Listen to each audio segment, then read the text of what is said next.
بسم اللہ الرحمن الرحیم۔ السلام علیکم ناظرین، کیسے ہیں آپ سب؟ امید کرتی ہوں آپ سب خیریت سے ہوں گے اور ایمان کی بہترین حالت میں ہوں گے۔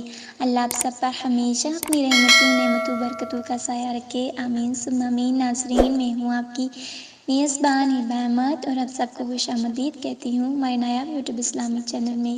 ناظرین، ویڈیو شروع کرنے سے پہلے میری آپ سے ایک چھوٹی سی گزارش ہے کہ اگر آپ ہمارے چینل پر نئے ہیں یا ابھی تک آپ نے ہمارے چینل کو سبسکرائب نہیں کیا تو ابھی ہمارے چینل کو سبسکرائب کر دیجئے، لائک کیجئے، شیئر کیجئے اور ساتھ میں لگے بیل آئیکن کو بھی پریس کر دیجئے تاکہ آپ کو ہماری مزید آنے والی ویڈیوز کے اپڈیٹس پر وقت ملتی رہیں۔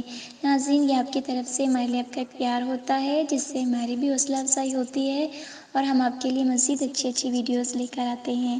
ناظرین، آج ہم بات کریں گے رزق کی تنگی کے حوالے سے کہ رزق کی تنگی ایک بہت بڑا مسئلہ بن چکا ہے۔ بہت سے لوگوں کی شکایت ہوتی ہے کہ ہمارے گھر میں برکت نہیں ہے، ہمارے گھر میں رزق کی بہت زیادہ تنگی ہے۔ تو آج میں اسی حوالے سے آپ کے لیے ایک وظیفہ لے کر آئی ہوں جو بہت ہی پاورفل اور مجرب وظیفہ ہے، جو میرا خود کا بھی آزمایا ہوا ہے، اور انشاءاللہ العزیز اگر آپ یہ وظیفہ کریں گے تو آپ کو بھی اللہ کے حکم سے بہت فائدہ ہوگا اور آپ کی رزق کی تنگی بھی دور ہوگی۔ ناظرین، قرآن مجید ایک ایسی الہامی کتاب ہے جس میں ہر مسئلے کا حل موجود ہے۔ اس کتاب میں کامیابی، برکت، سہولت، رضا، عبادت، مصلحت، عقل، ہر چیز کے راز پوشیدہ ہیں۔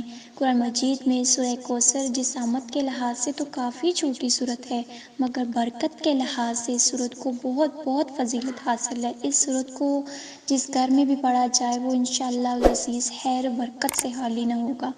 جو بندہ بھی رزق کی تنگی کا شکار ہو یا رزق میں برکت نہ رہتی ہو تو وہ سورہ کوثر کو پڑھ کر یہ مسائل حل کر سکتا ہے۔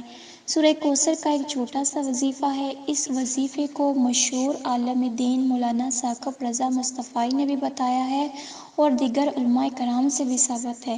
جس آدمی کے گھر رزق کی تنگی ہو اور خیر و برکت نہ رہتی ہو تو مغرب کی نماز کے بعد سورہ کوثر کو 41 مرتبہ پڑھ کر اللہ تعالیٰ سے دعا کرے۔